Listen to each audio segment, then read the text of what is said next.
Una nova perspectiva de la cuina. Això és el que el col·lectiu Terra i Taula ha volgut oferir en el darrer dels seus actes aquest dimecres als jardins de l'Hotel Le Méridien Rà. 5 cuiners, 5 vins i els millors productes del Baix Penedès per presentar-se aquest cop davant 150 persones.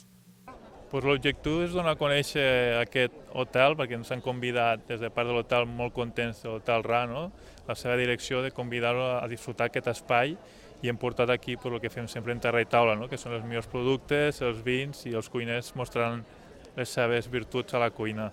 Oferim un tast, justament hem fet una nova incorporació, que és el xef del Rà, el Jesús, i el que fem, cadascú inspirat amb el Mediterrani, cadascú ha fet un plat. I després d'aquí cada plat va validat amb un vi de cada celler i cada cuiner té un producte estrella, un té l'oli, l'altre té el camp de la sort, i hem fet com un maridatge tan enogastronòmic, unint l'enologia i el producte que tenim en aquesta zona, i els cuiners cadascú fa el seu plat. Els assistents van poder degustar diferents plats maridats amb vins de cellers de la comarca, tot plegat amb el privilegi de sentir les explicacions dels propis creadors del producte final.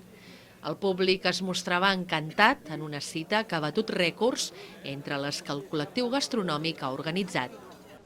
La resposta és molt bona, perquè jo crec que el veure i la gana tira molt, i el que hem vist és això, aquest acte, realment l'emplaçament ja crida a que la gent vingui, i estem 150 persones, que són moltes, i està en llista d'espera veient que ha estat un èxit total. L'emplaçament, la cuina i el vi ha fet que això sigui un èxit.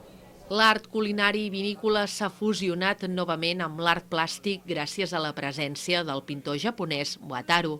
Algunes de les seves obres dedicades a la Mediterrània es van poder veure al mateix jardí de l'hotel. L'artista va crear durant la vetllada una nova obra, una bota de vi, on va anar plasmant en pintura les sensacions que li evocaven els plats i vins de la nit.